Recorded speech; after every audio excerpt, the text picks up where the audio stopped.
میں آپ لوگوں کے سامنے حدیث کا ایک سچا واقعہ پیش کرتا ہوں۔ ایک مالی تھا ایک باغ کا، تو ایک دفعہ اس کا جو مالک ہے وہ آیا باغ میں، اور ساتھ اس کے کچھ مہمان تھے۔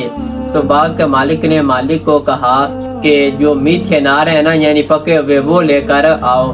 تو مالی نے انار توڑے اور اس کی خدمت میں پیش کیے مالک کے۔ تو جب انہوں نے چیک کیے تو وہ کچے تھے، یعنی اور کھٹے تھے انار۔ تو مالک نے کہا کہ آپ کو میں نے کہا کہ پکے ہوئے اور میٹھے انار لے کر آؤ، جاؤ دوبارہ اور پکے ہوئے یعنی میٹھے انار لے کر آؤ۔ تو دوبارہ پھر مالی گیا، تو پھر اس نے لا کر پیش کیے مالک کی خدمت میں، تو آگے سے پھر وہ کھٹے نکلے۔ تو مالک نے مالک کو کہا کہ آپ کو اتنی دیر ہو گئی، آپ کو ابھی تک یہی نہیں پتا چلا کہ کون سے انار میٹھے ہیں اور کون سے کھٹے ہیں۔ تو مالی کا آپ جواب سننا۔ مالی نے کہا کہ میں آپ کی دیکھ بھال کے لیے رکھا گیا ہوں، اور جب سے میں آپ کے باغ میں آیا ہوں میں نے آج تک آپ کے باغ کا ایک انار بھی نہیں کھایا۔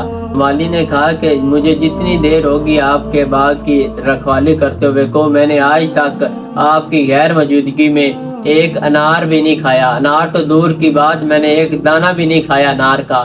تو جو مالک ہے وہ اس قدر حیران رہ گیا کہ ایسا بندہ جس نے آج تک میری غیر موجودگی میں انار نہیں کھایا، یعنی اتنا متقی، اتنا پرہیزگار، اتنا اللہ سے ڈرنے والا، اس نے اپنی جو بیٹی ہے اس کا رشتہ اس کو دے دیا اپنے باغ کے مالک کو، اور آدھا باغ بھی اس کے نام کر دیا۔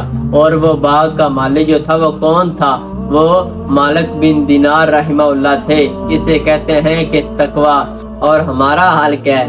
اگر مالک جو ہے وہ دکان پر ایک مہینہ نہ آئے تو جو ملازم ہوتے ہیں وہ مالک بن جاتے ہیں، اور جو جناب مالک ہوتا ہے وہ منشی بن جاتا ہے، اور ایسا ہوتا ہے روزانہ ہمیں واقعات سننے کو ملتے ہیں۔ ابھی رینالہ کورد کے اندر ہمارا ایک دوست ہے، تو اس نے اپنی دکان پہ ایک ملازم رکھا ہوا ہے، بچہ یہ 9th کلاس میں پڑھتا ہے۔ تو ایک دفعہ میرا وہاں جانا ہوا، تو وہ میں نے اس سے کہا کہ یہ آپ کا بچہ ہے، بہت خوبصورت تھا جیسے امیروں کا بچہ۔ تو مجھے کیا پتا کہ یہ ملازم تھا۔ تو وہ بعد میں میرے بھائی نے مجھے بتایا کہ یہ ملازم اس نے رکھا ہوا ہے، اور 200 روپے اس کو روزانہ کا دیتا ہے۔ تو ان کی ایک شاپ ہوتی تھی یہ جوتوں کی، تو اس کے جو والد ہیں وہ دکان پر نہیں آتے تھے، تو جو ملازم ہوتے تھے نا وہی ساری جو شاپ ہے نا وہ کھا گئے، دکان سب ختم ہو گیا۔ اب اس کے والد جو ہیں وہ مزدوری کرتے ہیں۔ آگے آپ لوگ خود حساب لگا لیں کیسا ہو رہا ہے کہ نہیں۔ اور وہ بچہ جو ہے صرف 6000 مہینے کی 6000 تنخواہ پہ وہاں پہ کام کرتا ہے۔ آپ خود سوچیں گا آج 6000 کا کیا بنتا ہے۔ اسی طرح ہر بندہ ہی فراد اور دھوکے پہ لگا ہوا ہے اور حرام کی روزی کما رہا ہے۔ 100 میں سے کوئی 1-2 آدمی ہوں گے جو اپنی حلال روزی کماتے ہوں گے۔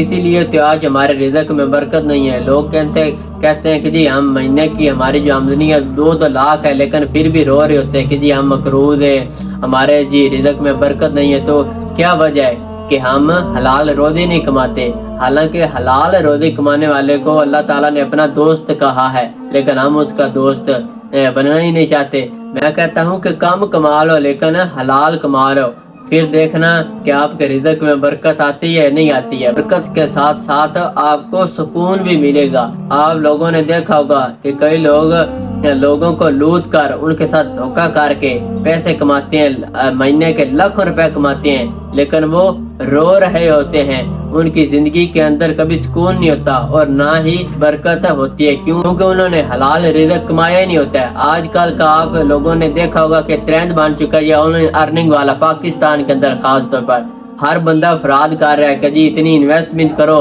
جب کوئی بیچارہ انویسٹمنٹ کرتا ہے تو پیسے لے کر بھاگ جاتے ہیں۔ میں ایک اپنے دوست کا واقعہ سناتا ہوں۔ اس نے آج سے 1 سال پہلے ایک ویب سائٹ بنائی، اور اس پہ اس نے لوگوں کو کہا کہ انویسٹمنٹ کریں، آپ کو پر منتھ اتنے روپے ملیں گے، روزانہ کے اتنے اور مہینے کے اتنے۔ تو لوگوں نے انویسٹمنٹ کرنی شروع کر دی ہے، لوگ لالچ میں آ گئے، ٹھیک ہے۔ تو پہلے 15-20 دن لوگوں کو وہ ارننگ دیتا رہا، تو وہ اس نے 1 منتھ میں جو لوگوں نے انویسٹمنٹ کی تھی نا وہ کہہ رہا تھا کہ 16 لاکھ روپیہ تھا، 16 لاکھ روپیہ۔ تو وہ کہتا جب 16 لاکھ روپیہ ہو گیا میں نے اپنا جو نمبر ہے وہ بند کر دیا، ویب سائٹ بھی بند ہو گئی، ٹھیک ہے، نہ کوئی میسج کرے نہ کوئی کال کرے۔ تو کہہ رہا تھا کہ میں بہت خوش تھا، میں نے کہا کہ میں تو مار لیا، 16 لاکھ روپیہ میں اس منتھ میں کما لیا۔ میں سوچتا تھا کہ اب میں یہ لوں گا وہ لوں گا، لیکن اس کے ساتھ پھر وہ ہوا کیا، پھر اس کے ساتھ کیا ہوا؟ اور وہ کہہ رہا تھا کہ میری ایک بچی تھی 3 سال کی، وہ بیمار ہو گئی۔ وہ کہہ رہا تھا کہ میں بڑے بڑے ڈاکٹروں کے پاس گیا، ہر ڈاکٹر ہی کہتا ہے کہ جی اسے کچھ بھی نہیں ہے۔ وہ کہتا ہے کہ جی ہم رات کو سوتے نہیں تھے کہ اس کی اتنی جو حالت تھی سیریس تھی، لیکن ٹیسٹ بھی کروائے، سب کچھ، پورے جسم کا ECG بھی کرا لیا، لیکن کچھ بھی نہیں آیا، نہ دم کرائے، دموں سے بھی کچھ آرام نہ آیا۔ وہ کہتا ہے کہ سمجھ نہیں آ رہی تھی۔ وہ آخر سمجھدار انسان تھا، تو وہ کہنے لگا کہ ایک دن میں نے سوچا کہ شاید جو میں نے لوگوں سے وہ پیسے لوٹے، شاید خدا نے مجھے ان کی وجہ سے اس آزمائش میں ڈال دیا ہو۔ تو وہ کہتے ہیں کہ میرے پاس کچھ 4-5 لاکھ روپیہ بچ گیا تھا، ٹھیک ہے، ان 16 لاکھ میں سارے لگ گئے اپنی بچی پہ، ٹھیک ہے۔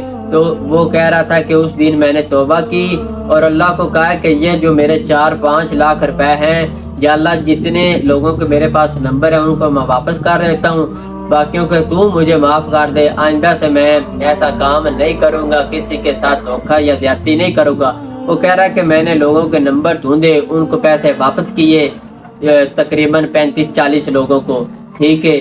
تو وہ کہہ رہا جیسے ہی میں نے پیسے واپس کیے ہیں نا لوگوں کو 2-3 دن کے اندر، تو میری جو بچی ہے نا وہ خود بخود ہی ٹھیک ہو گئی ہے۔ لیکن ہم جو لوگ ہیں وہ کچھ سیکھتے نہیں، کوئی آزمائش آ جائے ہمیں کوئی اللہ جو ہے وہ یاد آتا ہی نہیں ہے کہ یہ جو آزمائش ہے یہ کس وجہ سے آئی ہے، ہم عبرت ہی نہیں سیکھتے ہیں۔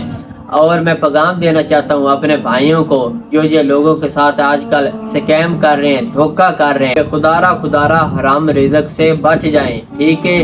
اس دنیا میں بھی آپ ذلیل ہوں گے اور آخرت میں بھی آپ کو سزا اس جرم کی ملے گی۔ آج کل آپ نے دیکھا ہوگا یہ نان کسٹم جو موبائل چل پڑے ہیں، وہ ادھر کہتے ہیں کہ جی ہم چمن سے بات کر رہے ہیں، کوئٹہ سے، جو 2 لاکھ والا موبائل ہوتا ہے وہ جناب 20,000 میں دے رہے ہوتے ہیں آئی فون، اور لوگ جو ہے بیچارے لالچ میں آ جاتے ہیں اور پیسے ان کو جی سینڈ کر دیتے ہیں، پیسے بھی ایڈوانس لیتے ہیں۔ تو مجھے انہوں نے کہا کہ آپ ہاف پیمنٹ پہلے دیں، میں نے کہا ہاف پیمنٹ میں نہیں دوں گا، تو انہوں نے کہا 10,000 دے دو، میں نے کہا کہ نہیں، آخر میں نے 7,000 روپیہ ان کو سینڈ کر دیا۔ جیسے ہی میں نے ان کو 7,000 روپیہ سینڈ کیا ہے تو آگے سے انہوں نے مجھے بلاک کر دیا ہے۔ تو کچھ خدا کا خوف کریں، آپ نے مرنا نہیں ہے، آپ نے یہاں تو آپ بھاگ جاتے ہیں، لیکن جو کل قیامت کو عدالت لگے گی نا وہاں آپ نہیں بھاگ سکتے، وہاں جتنا بھی بڑا کوئی آدمی ہوگا وہاں سے وہ نہیں بھاگے گا۔ پھر جو مظلوم لوگ ہیں جن کو آپ لوٹتے ہیں ان کا ہاتھ ہوگا اور آپ لوگوں کے جو وہ گریبان ہوں گے۔ اس لیے اگر آپ اپنی آخرت سنوارنا چاہتے ہیں اور اس زندگی میں بھی کامیاب ہونا چاہتے ہیں تو حلال کمائیں، آپ کے رزق میں برکت بھی ہوگی اور اللہ تعالیٰ آپ کو عزت بھی دے گا، زندگی میں سکون بھی دے گا۔ یعنی ہر بندہ جو ہے نا وہ حرام رزق کما رہا ہے۔ اب آپ فروٹ والوں کی دیکھ لیں، یعنی جو ریڑھی لگاتے ہیں نا اوپر انہوں نے فروٹ کے جو سیمپل ہوتے ہیں دکھانے کے لیے وہ بہت اچھے لگائے ہوتے ہیں، لیکن جب وہ دیتے ہیں لوگوں کو وہ پیچھے سے دیتے ہیں، یعنی جو گندے پیس ہوتے ہیں وہ دیتے ہیں۔ تو یہ بے ایمانی نہیں ہے، یعنی پیسے اوپر والی چیز کے لے لیتے ہیں اور جو دیتے ہیں چیز وہ اور دیتے ہیں۔ اسی طرح جو دودھ فروش والوں کو دیکھ لیں کہ آج ہم شہر کے اندر خاص طور پر، گاؤں کے اندر چلو چانس ہے کہ ہمیں دودھ خالص مل سکتا ہے، شہروں کے اندر کیا آج ہمیں دودھ خالص مل سکتا ہے؟ میں کہتا ہوں خالص دور کے بعد آدھا دودھ آدھا پانی بھی ہمیں شہر سے نہیں مل سکتا۔ شہروں میں جو دودھ ہے وہ بنائے کیمیکل کے ساتھ جا رہا ہے، دودھ ہے ہی نہیں، ٹھیک ہے۔ مثال کے طور پر اب ہمارا گاؤں ہی ہے، ہمارے گاؤں کے اندر تقریباً 40 سے 50 گھر ہیں، یہاں سے دودھ گرمیوں کے اندر نہیں ملتا ہے، حالانکہ ہر گھر کے اندر جو بھینسیں ہیں پھر بھی نہیں ملتا۔ تو جو لاہور یا اسلام آباد اتنے بڑے شہر ہیں یہاں پہ بھینسیں بھی بہت کم لوگوں کے پاس ہوتی ہیں، تو وہاں جو دودھ ہوتا ہے وہ عام ہوتا ہے، ختم ہی نہیں ہوتا، تو وہاں وہ پھر کہاں سے آ جاتا ہے؟ سوچنے کی بات ہے نا، یعنی کیمیکل لگا کر لوگوں کو دھوکہ دے رہے ہیں اور اس کی بہت بڑی سزا ہے جو لوگوں کو دھوکہ دے کر روزی کماتے ہیں۔ اور ایک بات یاد رکھنا، یہ جو دودھ والے ہوتے ہیں دودھیوں سے کبھی پوچھنا، یہ ہر وقت روتے ہوں گے، ٹھیک ہے نا، روتے ہی رہتے ہیں کہ جی ہماری پوری نہیں پہ رہی، ہم کردئی ہو گئے، یہ ہو گئے، کس وجہ سے؟ کیونکہ بے ایمانی مارتے ہیں، پانی ڈالتے ہیں اور کیمیکل بنا کر دیتے ہیں۔ اور کئی لوگ میں نے دیکھے بھی ہیں، ایماندار بھی ہیں۔ ہماری شاپ پہ ایک ادھر کا دودھی ہے، تو وہ آتا ہے تو وہ کہہ رہا تھا شاپر ہم سے لیتا ہے، تو ہم نے کہا کہ آپ شاپروں کو کیا کرتے ہیں؟ تو وہ کہتا ہے کہ گرمیوں کے اندر نا جو دودھ ہوتا ہے اس کے اندر میں برف ڈالتا ہوں اور شاپروں کے اندر ڈالتا ہوں، تاکہ جب برف کھرے تو اس کا جو پانی ہے وہ دودھ کے اندر نہ جائے۔ اسے کہتے ہیں کہ تقویٰ، اسے کہتے ہیں کہ پرہیزگاری۔ اور پھر ایسے لوگوں کی جو زندگی ہوتی ہے وہ خوشحال ہوتی ہے، اس میں برکت بھی ہوتی ہے، سکون بھی ہوتا ہے۔ اس لیے اگر آپ بھی چاہتے ہیں کہ زندگی جو ہے وہ خوشحال گزرے اور رزق میں ہمارے برکت ہو، ہر چیز میں برکت ہو، اولاد میں بھی برکت ہو، ٹھیک ہے، اور ہماری جو آخرت ہے وہ بھی کامیاب گزرے، تو لوگوں کے ساتھ دھوکہ کرنا، سکیم کرنا، فراد کرنا یہ چھوڑ دیں، پھر دیکھنا کہ آپ کی جو زندگی ہے وہ خوشحال بنتی ہے یا نہیں۔ اگر آپ کو یہ میری ویڈیو اچھی لگی ہو تو زیادہ سے زیادہ دوستوں کے ساتھ شیئر کریں، شاید میرے گنہگار کے یہ چند الفاظ کسی کے دل پہ اثر کر جائیں اور وہ راہ راستہ پر آ جائیں۔ السلام علیکم ورحمۃ اللہ وبرکاتہ۔